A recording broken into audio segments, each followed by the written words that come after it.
Hey, everybody, and welcome to another episode of The Split, the young adult book review podcast for readers and writers. I'm Bryan Cohen, the author of the Ted Saves the World series. That is Robert Scanlon, author of the Dreamer Chronicles.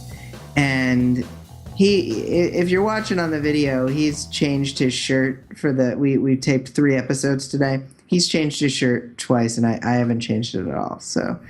It looks like I just wear the same shirt all the time. And I do like this shirt. I've seen you in that shirt a lot. Yeah, because it has, I've got those kind of eyes that'll look blue if I'm wearing blue, or they'll look green if I'm wearing green. And so I kind of like wearing green. Oh, and speaking of green. Yes, we're talking about John Green's second most popular book, Paper Towns. Which is going to be a movie soon. I don't know when that comes out. But July. July? Might have to see it. July 24 or something like that. I might have to see that. But yeah, so this was really fun. John Green is just so masterful at what he does. And you might not like what he does, but if you do, you're in. And you're excited. I'll have something to say about that a little bit later as well, for sure, when we get to the writer's perspective. But yes, yeah. I think when I grow up, I want to be John Green. Yeah. Oh yeah, me too. There's probably a lot of people like that, men, and probably a lot of women who, when they grow up, want to marry him. Yeah, it's true. It's true. Well, why don't we get into the usual business? And I'll start with a summary. Paper Towns. Paper Towns. Quentin Jacobson's girl next door, Margot Roth Spiegelman, has always been a beautiful mystery.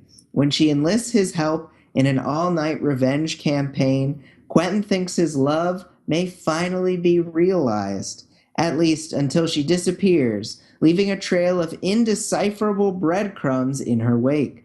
With the help of his friends, Quentin will track down the girl next door, but it's looking less and less likely that he ever knew the real Margot at all.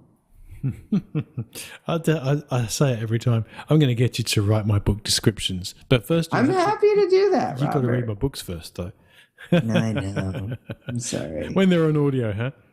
Wah, wah, wah, wah. John Green. What did you think? John Green does dialogue and first-person description like no other. Yeah. It's almost inspirational the way he does that. And whether or not you like the other stuff he does, that is something that he does in such a naturalistic way that feels real, whether or not it is. It just feels very real and in the moment, and it's really cool to read. It's cool to read, and it's cool from the writers. You can steep yourself in it, I think. There's definitely a bit of a love-hate thing, obviously, with some readers. There are a lot of people who don't like his teenage dialogue, and I guess that's one of the trappings of being very, very well read and very famous as a writer, is that you're always going to draw people who just don't like your work, and for the same reason that there are people who don't like the Mona Lisa, and there's no accounting for taste. But from my point of view, I totally agree with you. I'm definitely not split in that respect. I do think, when I was a teenager, let's say. Oh, by the way, this is definitely for the older reader. We've got lots of sexual references, lots of adult themes. Nothing really in your face, that's for sure. We've read just normal teens going to prom and drinking at a party and nothing kissing and nothing stuff. explicit, as there was, say, in 13 Reasons Why, but but definitely lots of sexual themes in there, and as you say, the usual party stuff. But really, really, I felt like I was part of this group that were on the outer edge, because that was what it was like for me at school. And we were we were kind of the geeky kids at school, me and my friends, we were the academics. And so we were crap at sport, you get us to do a running race and we'd always be last. And so, what they call those in America, the jocks, the ones that always, kind of good at the sports and the girls always look up to. And so I definitely wasn't in that crowd, although I had friends in that crowd. And I thought he wrote this story of these kind of group of friends, this unlikely, gaggle of people really well. And you could see, some reviewers might say, "Oh, but the way they speak is just way too adult." When you're a teenager, that's how you think you speak. Yes. You think you're just so much more clever than anyone else who's ever come before, and that comes across. It doesn't bother me if the writing is slightly, that everyone sounds really erudite and got great points to make. That's what makes good fiction. It's part of the fun. It's part of the fun. Yeah, who wants to read about kids who just go, "Oh, I was like at Wendy's the other day," and it was like really cool. Who wants to read books like that? You want to read books where teenagers mess with each other's heads and ponder the meaning of life, and I think that's something that John Green nails. I agree, definitely. Another point, I love the story and the friends. Yes. The friends are just so awesome, to the point that I wanted more of them. Yes. Actually. Yes. Me too. And the end of the book, we just talked about the book Poison Princess, and how I love the end of that one. This one, the end was kind of intentionally off-putting. Yes. I think he didn't want it to be a happy ending. No. And that is hopefully isn't too much of a spoiler, because it wasn't a sad ending super either. It was just kind of a mix. And I think that you take a risk by doing that, but obviously John Green isn't going to back away from risks in his storytelling. He's going to tell the story he wants to tell. Yeah, I think.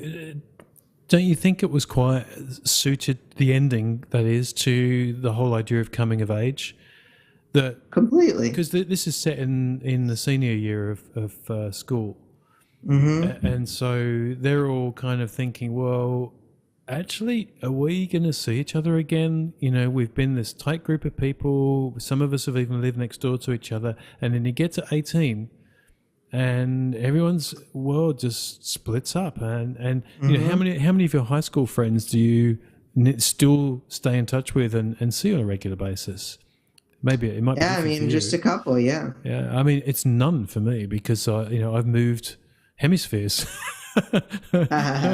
and so even my university friends, I don't stay in touch with anybody. I'm just a hermit, really.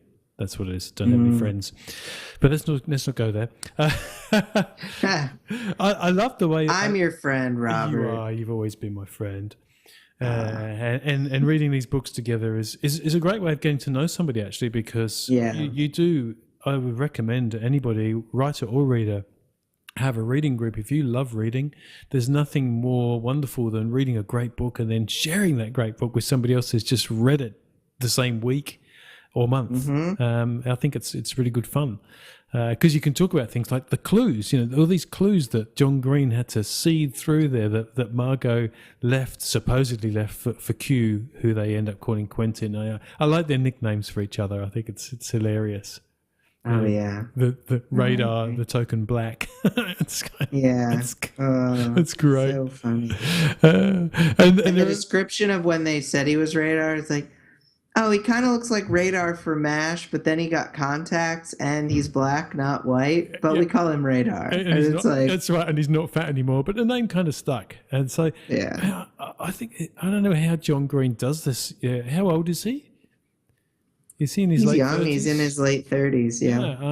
To still have that affinity for people who in their late teens, it's lovely. It's really lovely. It's a lovely thing to read. So I think you mentioned the clues. Yes, I was gonna say there's nothing like a mystery to make it. This is a writer perspective. Listen to you. Oh, hello. I pulled my headphone jack out. I got so excited about the clues. Yes, Bryan. There's nothing like a mystery to make your young adult book pop. We've talked about it multiple times. Yeah. This is a mystery, really. This book is a mystery. Yes. It's a young adult coming of age mystery. Yes. A lot of other books we've read have a mystery element in the fantasy or in the sci-fi. But mystery, especially when it's done well, it really makes you want to keep reading. And that I found myself wanting to keep coming back to the book and just find the clues, figure out everything. And I thought the way it all ended up was very intelligent. I didn't feel like my intelligence was insulted the way it was all figured out. No. Like, that makes total sense. And and it's not what you cool. think. And in fact, No. in many parts through the story, it's not what you think. Because there were parts where I felt really quite emotional and preparing for grief.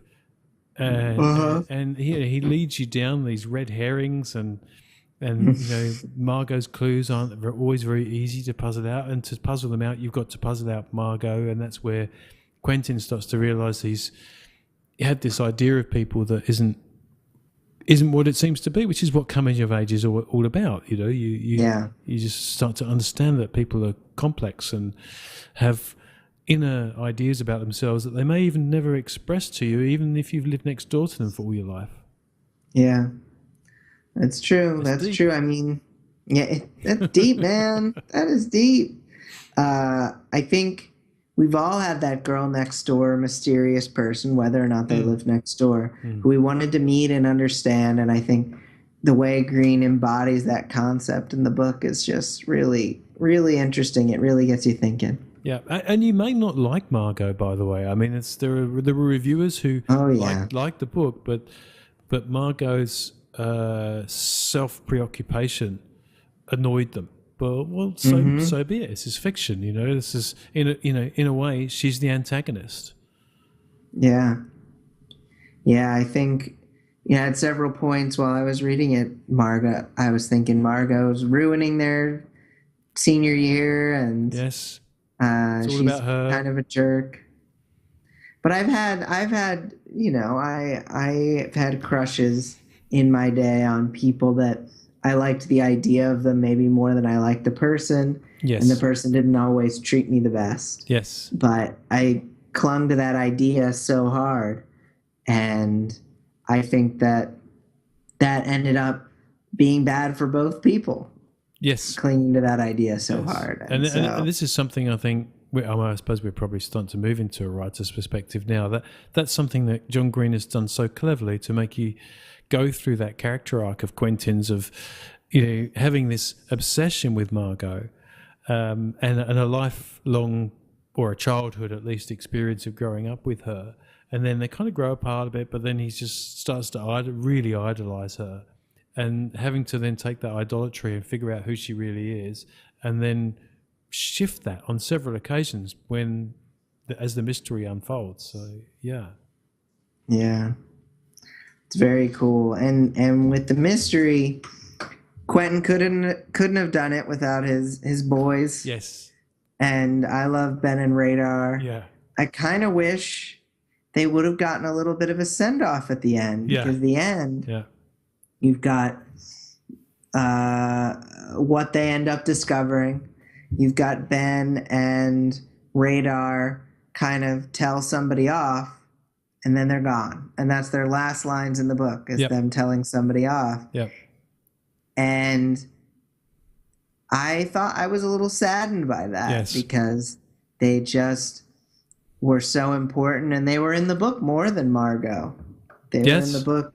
They were in the book definitely more than even she was. And so I was sad they didn't get their send-off, but I understand what Green wanted. He wanted to focus on Quentin and his quest. Yes, I think it'll be interesting to see how they resolve that in the movie version, because if you think of something like The Avengers, where you have to know what happens to each character post-battle. You've got the montage. Yeah, you need the montage, and so to not have that, it'd be like just saying, right, we're going to finish up now, and we finish up with Iron Man, and everyone else just wanders off, and that's pretty much what happens.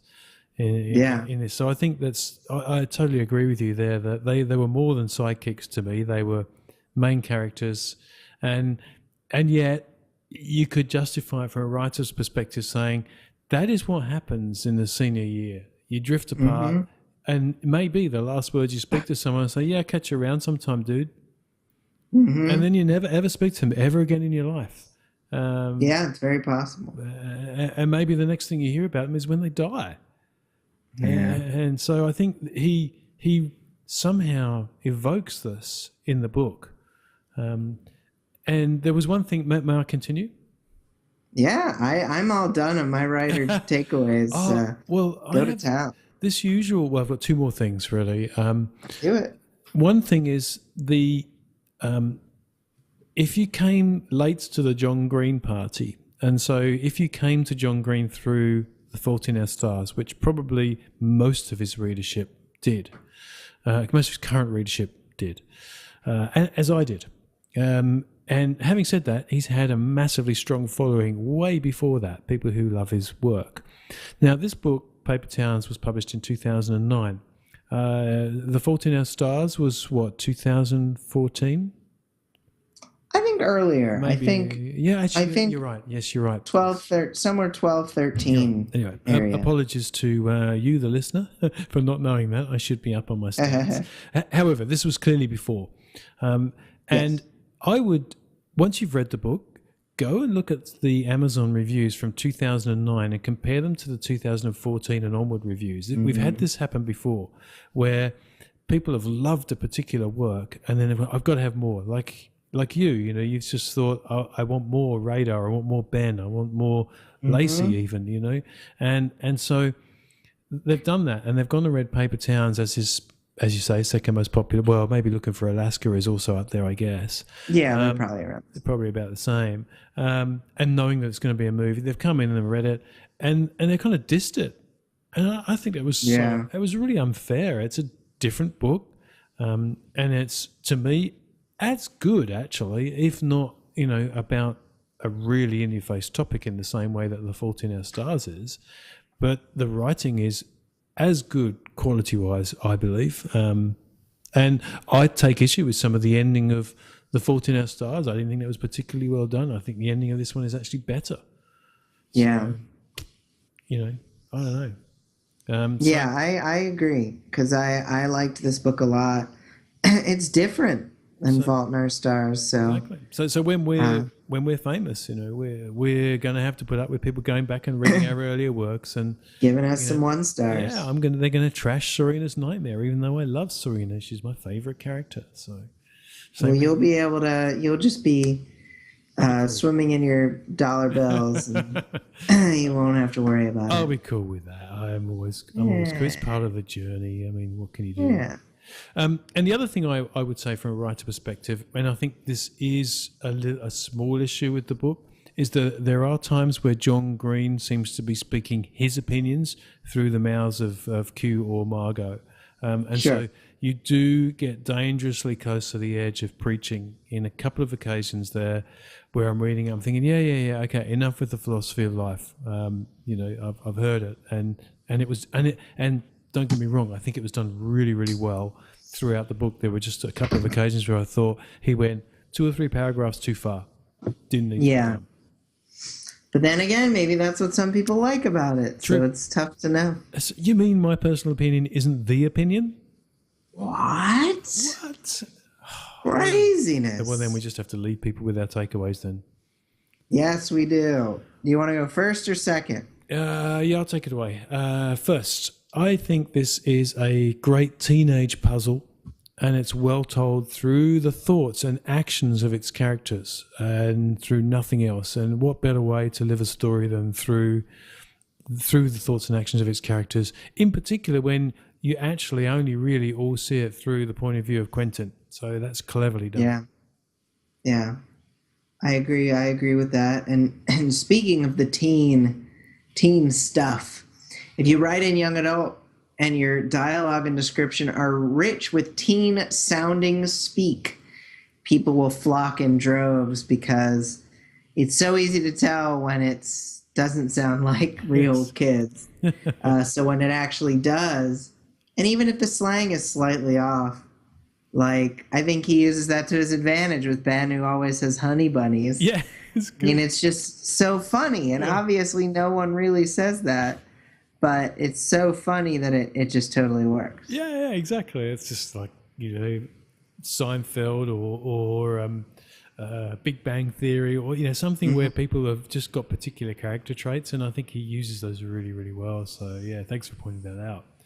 Yeah, I'm sorry I keep speaking over you today. I think I had a really strong coffee this morning, and I've interrupted a great deal. So no, I'm trying to cue you for number 3. Dear, so you can go. Is that what those 3 fingers are? At first I thought it was two fingers, just saying yeah, you keep interrupting, but no, it's 3 actually. Yes. It's along the same vein as you. I really like John Green's ability to write highbrow teenage dialogue, but still have enough of the, oh my God, it was like I was really on it, teen speak. So there is one of the characters, and I think it probably is Ben, or it could be Radar, who says like a lot, but Quentin doesn't, and Margot doesn't. So I think his dialogue is really well, tightly connected to each character. You know who's speaking. Yeah. And so for that reason, he can lose a lot of dialogue tags, which from a writer's perspective is something that's wonderful to do. If the phone rings and someone says, dude, what are you playing now? You know that's going to be Radar. You just know that's going to be Radar. Yeah. Whereas, if the phone rang and the dialogue was, yo, what's up? You wouldn't believe what just happened. That's Ben. That's Ben. So I think he's so good at making it obvious who's talking, and there's a lot to learn from that, and it's lovely to read. Yeah. Speaking of lovely to read, I think people should be prompted to write something that's lovely to read. I have a prompt that could prompt them to write something that's lovely to read. You've got a prompt? I do. What a coincidence. That's incredible. Take it away. All right. Imagine your own Margot-esque escape. Where would you go, and what clues might you leave to get people to find where you are? Yeah. You'd have such fun. You would have fun plotting it, wouldn't you? That would be so great. Yeah, you can answer our prompt of the week on thesplitbookreviews.com in the comments section. I believe this will be something like episode 31 or something when we get around to it. But yeah, we would love to see what you write. We would love to hear your thoughts on what books we should read in the future. Next week, we're reading The Paper Magician. I don't remember the author's name. Do you? It's Charlie, a lady. Yes. Cool. Reading Paper Magician, which was a reader suggestion, and we're really interested to check that one out. Yes, you can always give us suggestions at podcast@thesplitbookreviews.com. We'd love to hear from you. We always love getting in contact with our awesome listeners, and we love iTunes reviews even more. We do. Because they help get us to the top of the charts where Robert desperately wants to be. Oh, I do. It's so meaningful. So meaningful. My life is empty unless I've been to the top of an iTunes chart. No. One day I'll come of age. Hey, did you remember Robert from high school? Did you hear he made it to the top of an iTunes chart? Whoa! He's made it. And it all comes back around. So, great episode, Robert. Thank you. Go check out Robert's books, The Dreamer Chronicles, on Amazon or any other platform that has The Dreamer Chronicles on it. You can read my series, the Ted Saves the World series, on Amazon or any other platform. And you can go check out the show at thesplitbookreviews.com. We really appreciate you listening. Thank you so much, and have an awesome week of reading. Absolutely. Remember to come of age. Thank you guys for watching. Somewhere on this page is a subscribe button to the Split channel. We do reviews every week. We would love it if you followed us every single week. Isn't that right, Robert? That's exactly right. Follow us now. Hit the subscribe button. Do it.